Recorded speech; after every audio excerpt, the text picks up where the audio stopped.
Nice. How are things? I took a couple days to chill out and refresh my brain, so felt like I'd just do a little update for all the folks who are like curious about my whatever property fixie uppy solo RPG mental health stuff. So it was pretty neat because I kind of got to like an interesting point with my book binding where I'm actually like making my own book cloth out of fabric, and it's pretty cool. This is a cool book. This is a cool feeling book. Like, I really like it. It really makes me happy. It's a solo RPG game, and I've been playing it just kind of on my tablet for the past while. So like now I just got to play it a bit. I'm like finally today at some point when I have some time I'm gonna try a couple things in there and adventure around. Yeah, it's pretty cool. Like I take this cloth, just like whatever, you go to Fabricland and you just grab a cloth you think looks cool, and you can like mix up. This is potato starch, and you mix that with like it's called like a pouring medium, and this dries see-through. So you put that on like one side of this, and it makes it like a starch, and the medium like make it a little bit harder, and it also like protects the fabric. And I'm just super excited about it. I know that I'm gonna get better and better at it, but yeah, it's really cool. It's just a cool thing to learn how to do. Little tidbits of some freaking info for you guys. But anyway, yeah, I know like some folks were kind of like, oh cool, look, he's fixing up his property again, and then I didn't really post anything for a while, and I don't know, I've just been like a little bit reluctant. I just have like a lot going on out here. I've been doing like a lot of stuff, trying to get it ready for winter, but at the very least I'm stoked to say that I've built like a little furnace room. Like I've done a lot of stuff, but I built a little furnace room, so I actually have like a full-size furnace so that my shack isn't gonna freeze every time I leave, but if I'm not putting wood in the wood stove. And yeah, I'm just making the place more like a home instead of just like a work site that I live at. Like every time I pull up, it just feels like, okay, like I'm coming to this 5-year project that, you know, isn't really for me. And now with like Miranda here, it's like I just feel like I have this, not even an obligation, but I have this like desire to like make a place that feels comfortable, and she can like have her stuff here, and when we leave and we're busy, it's like no problem. Like we have enough power to power the furnace. We got like nice big propane tanks, and all of her stuff's gonna stay nice and warm, which means all of my stuff's gonna stay nice and warm, which means I can have stuff like this out here and like have a bit of a life, you know. And it's cool.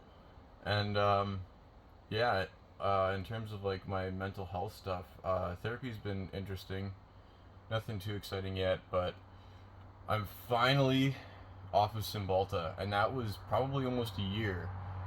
And for anybody who's kind of been curious about how this all worked out, basically the first one I tried was Cymbalta, and it worked, but it like I was like a zombie. And this entire basically year I've been on Cymbalta and then trying to get off of Cymbalta, but every one that I went to had like undesirable side effects, but like more like intolerable side effects. And then it was the summer and I had to work, so I couldn't keep messing around with meds. And so I just got started on Effexor, and that's the only thing that's really helped me with like the OCD, like the pure OCD problems, where you know I'm basically just being like tormented by my thoughts constantly, because it's mixed with ADHD, and I'm still trying to figure out like if there's more depth to my neurology than just the two, ADHD and OCD. But anyways, pretty cool update because I'm off of Cymbalta, and my energy is like a little bit better. I can feel my personality coming back, and like a little bit of anxiety, but like a healthy, controllable amount of anxiety, because a lot of my cognitive function, I've used anxiety as a way to help me to help me to process information and hold on to information, because with ADHD for me anyways, like I need like a sense of urgency, or like a something critical needs to be happening in order for me to care. But I had felt a lot of pressure to live a normal life, so I needed everything to feel really intense. Otherwise, I don't know. I couldn't function. I can't remember things even for a couple seconds to like look at a number and then copy it over. Like I can't. I can't like any kind of date or anything. It's just I was kind of just lost in this weird, cloudy world without my anxiety, and I slowly learned like methods of getting better at that, like going through day to day, like how to have ADHD without anxiety. Um, but yeah, just the Cymbalta was just like very intense. So it's like it helped me with my OCD, like not so much the thoughts obviously, but like the feelings that come with the thoughts, the ones that like force you to like obsessively circulate and like try to like figure out like the ultimate truth about something that can never be determined. And I had a little bit more control over that, especially like because I have ADHD. I get very overstimulated in public, and my OCD starts looking for the reason for that, and I obsess over like everything. And the longer I stay in a social situation without any kind of like skills from therapy, which I haven't had and still don't have, I'm working on. I think our next meeting is gonna be the first kind of skills thing.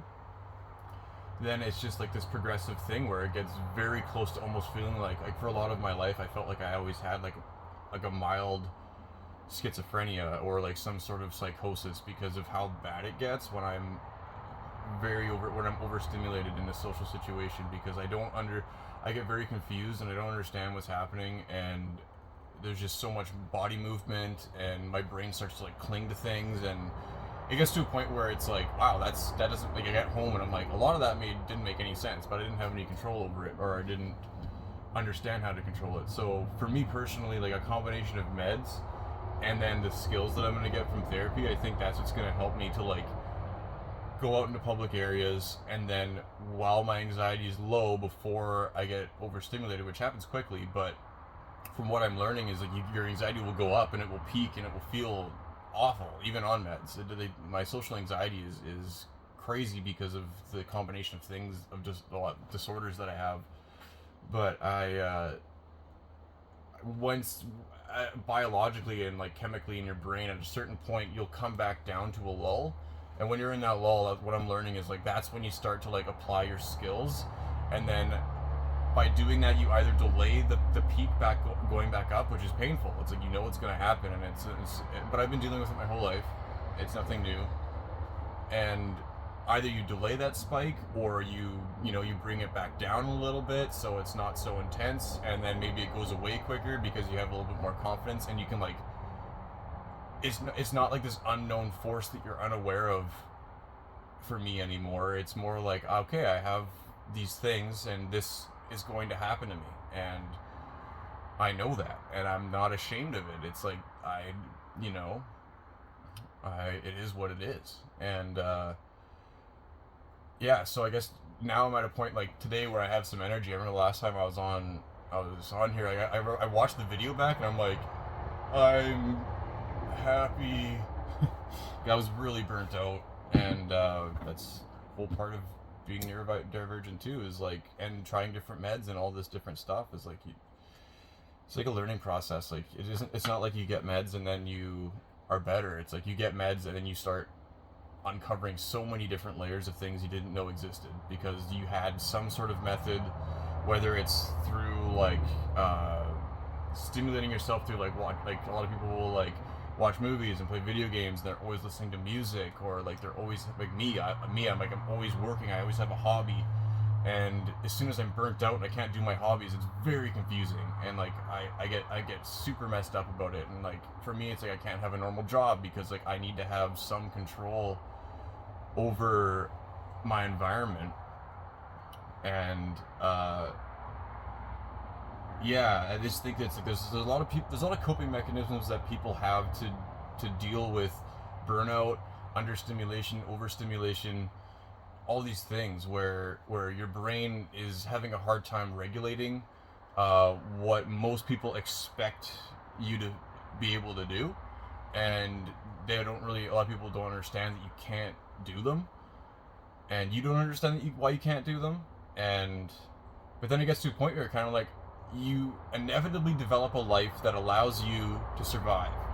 And some of the coping mechanisms that you use without realizing it aren't healthy, but you feel like you lack control. So like what I'm going through right now is this process of regaining not so much control over like my brain and being like I'm in charge, but more just being like understanding like how my brain works, and to just kind of be like it's not my fault. It's just I operate this way, and now I can give myself the benefit of the doubt and like start getting better, and working on those skills, like all the things where I always like I don't know why this keeps happening, and now I can kind of be like, okay, well this could be like one of a few different things. Like I'm not a psychologist, and I don't have like a psychologist like on call, but like you can have an idea of like who you are and what types of things you do to cope from day to day, and then you can just like you could just go online and just be like these are the things that I do, and I don't like I play video games and watch movies constantly, and I can't seem to do boring stuff, or like whenever I go out I get super overwhelmed and like I'm constantly in my head. And what you'll find pretty quickly is that like you could have any disorder, and especially if you have what they call comorbid, where it's like if you have more than one, then it's like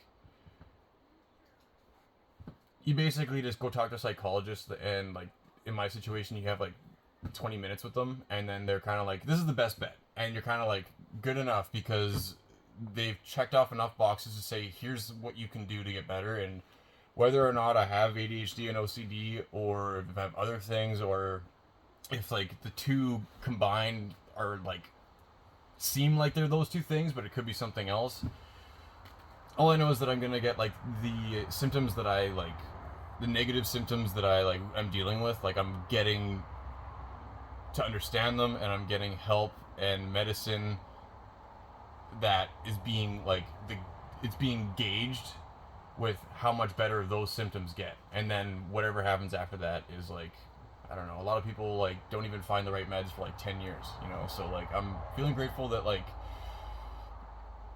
when I'm alone my mental health is tolerable, and I have the capacity to like look at myself and say like okay, this is happening. I'm not like I don't know, like pacing in a circle for an hour and then stopping and being like what was I just doing for an hour? What was I thinking about? What's happening? Like, and that's kind of like OCD, where it's like you don't know, like and then you're kind of like you snap into it. And yeah, and that's what an interesting thing is. People are, well, how are you running a business? How are you functioning? And it's called masking, and that's why I get exhausted, is because like I have like it's not that I can't not do it, it's that not doing it is extremely taxing.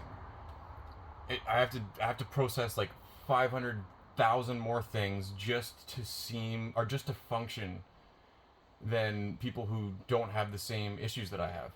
So it's exhausting for me to try to do things quote unquote like normally, right? So yeah, I'm just learning a lot. And I just wanted to update everybody and do a little ramble, and because there's a lot of people out there like surprisingly like that just are not sure like what's going on, and they don't have very much support, or they don't feel understood, and they're afraid of what they might find out.